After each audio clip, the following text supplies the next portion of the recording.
பிஸ்மில்லாஹ் ரஹ்மான் ரஹீம். கண்ணியமிக்க சகோதர சகோதரிகளே, அல்லாஹின் நல்லடியார்களே, அஸ்ஸலாமு அலைக்கும் வரஹ்மத்துல்லாஹி வபரகாத்துஹு. அல்ஹம்துலில்லாஹ். அல்லாஹும்ம ஸல்லி அலா முஹம்மதின் வஅலா ஆலி முஹம்மதின் வபாரிக் வஸல்லிம். இன்னைக்கு நம்ம பாத்தீங்கன்னா ஒரு சிறப்புக்குரிய குர்ஆன் வசனத்தை தான் பார்க்க போறோம். எவ்வளவோ பேருக்கு நம்மளுடைய நாட்டங்கள் நிறைவேறணும், தேவைகள் எல்லாமே ஒவ்வொன்றாக பூர்த்தியாகி, கஷ்டங்கள் எல்லாம் விலகி, பிரச்சனைகள் இல்லாம ரொம்ப இலகுவான வாழ்க்கையை வாழணும்னு ஆசை இருக்கும். தீனுடைய விஷயத்திலையும் சரி, துனியாவுடைய விஷயத்திலையும் சரி, நம்மளை தலை தூக்க வைப்பதற்கு இந்த ஒரு துவா பாத்தீங்கன்னா ரொம்ப சிறப்புக்குரியதா இருக்கு. இது குர்ஆன்லயே வரக்கூடிய வசனம்னு நம்ம ஆல்ரெடி சொல்லியிருந்தோம். இது பாத்தீங்கன்னா அல்லாஹுடைய உதவியும் வெற்றியும் பெற்று தரக்கூடியதா இருக்கும். அந்த ஒரு ஆயத்து தான் யஃப்ரஹுல் முஃமினூன பினஸ்ரில்லாஹி யன்சுரு மையஷாஉ வஹுவல் அஸீஸுர் ரஹீம்.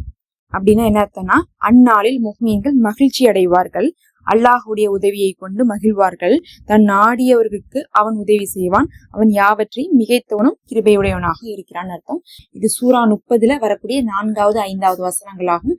இது பாத்தீங்கன்னா அல்லாஹுடைய உதவியை சொல்லக்கூடியதாக இருக்கு. அல்லாஹுதான் நமக்கு மறுமை நாள்ல அந்த ஒரு கியாமத்தினால நமக்கு உதவி செய்வான். அவனுடைய உதவி அப்போது வரும்போது முஃமின்கள் என்ன பண்ணுவாங்க, சந்தோஷம் அடைவாங்க.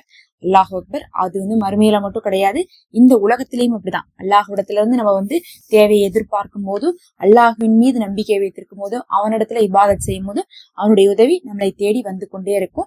நம்ம அல்லாஹ்விடத்துல மட்டும் நம்பிக்கை வைக்கணும், அதுதான் முக்கியம். நிறைய பேர் நம்பிக்கை வைக்கிறாங்க, ஆனா அதுல பார்த்தா மத்தவங்களையும் சேர்த்து இணை வச்சிடறாங்க. அப்படி வைக்கிறதுனாலதான் நமக்கு என்ன பண்றது இல்ல, நம்ம தேவைகள் நிறைவேறது இல்ல. ஒரு நம்பிக்கை வைக்கும் போது எது நடந்தாலும் அல்லாஹ் செய்து கொடுப்பான்னு நம்ம நம்பிக்கை வைக்கணும். ஒரு மனிதர்களையோ இல்ல ஒரு பொருளையோ காசையோ, எங்கிட்ட காசு இருக்கு, எங்கிட்ட அறிவு இருக்கு, எங்கிட்ட ஆட்கள் இருக்காங்க அப்படின்னு ஒரு நம்பிக்கையை நம்ம வச்சுட்டு அதுக்கப்புறம் நம்ம அல்லாஹ்விடத்துல துவா செய்யக்கூடாது. நம்ம எல்லாமே பார்த்தா அல்லாஹ் தான் நமக்கு கொடுத்துருக்கான். இது எதுவுமே நமக்கு உதவாது, அல்லாஹ் மட்டும்தான் நமக்கு உதவுவான், அவன் மீதே நம்பிக்கை வைப்போம்னு சொல்லிட்டு நம்ம கேட்கணும். அப்படிதான் நபிமார்கள் எல்லாமே எந்த ஒரு வஸ்துக்களையும் எந்த ஒரு மனிதர்களையும் நம்பாம அல்லாஹ்விடத்துல மட்டுமே எதிர்பார்த்தாங்க.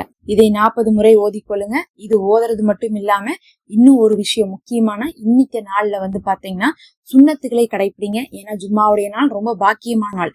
சுன்னத்துகள்னா நிறைய பேருக்கு இந்த ஜும்மா அன்று பாத்தீங்கன்னா பருவமடைந்த அனைவரும் தலைக்கு குளிப்பது அப்படிங்கிறது நம்ம கடமையா இருக்குது. குளிக்கிறது மட்டும் கிடையாது, குளிச்சுட்டு நம்ம என்ன பண்ணணும், நம்மள்ட்ட இருக்கக்கூடிய சிறந்த ஆடைகளை போடணும்.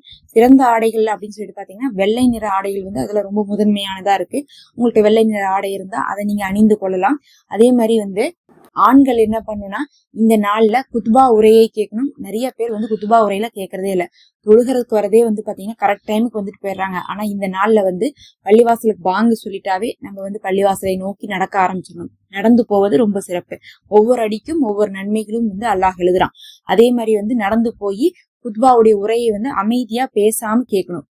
அந்த அளவுக்கு அமைதியா கேட்கும் போதுதான் அதனுடைய பலன் கிடைக்கும். ஏன்னா பக்கத்தால இருக்கிறவங்கள்ட்ட நவுந்து உட்காருங்கன்னு சொல்றது கூட குத்பாவுடைய உரை நிகழ்த்தப்படும் போது சொல்லக்கூடாதுன்னு சொல்லப்பட்டிருக்கு. அதனால ரொம்ப அமைதியா கேட்கணும். ஆனா நிறைய பேர் இந்த மாதிரியான சுன்னத்துகளை எல்லாம் அவங்க ஃபாலோ பண்றதே கிடையாது. குத்பாவை முடிச்சதுக்கு பிறகு தொழுகணும், தொழுதுட்டு தான் வேலைகள் இருந்தா போய் கண்டினியூ பண்ணும். ஆனா நிறைய பேர் வேலை காரணமாகவே ஜும்மா நாள் கூட தொழுகிறதே கிடையாது.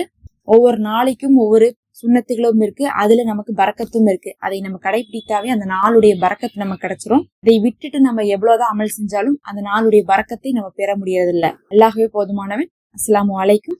மறக்காம சப்ஸ்கிரைப் பண்ணி லைக் பண்ணிக்கோங்க.